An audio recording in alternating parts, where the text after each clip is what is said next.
Betting యాప్ల promotion కేసులో టాలీవుడ్ నటుడు ప్రకాష్ రాజ్కి ఈడీ నోటీసులు జారీ చేసింది. ఈ కేసులో విచారణ కోసం ఆయనను ఈడీ అధికారులు బుధవారం హాజరు కావాలని ఆదేశించారు. ఈ మేరకు ప్రకాష్ రాజ్ విచారణకు హాజరయ్యారు.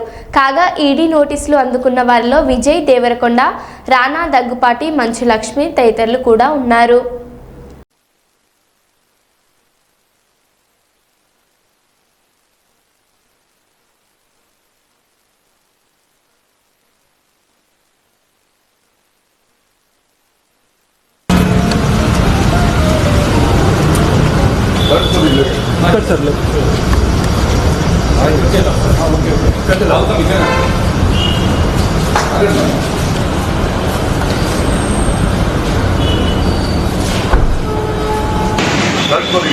ఇట్లే సార్ లిఫ్ట్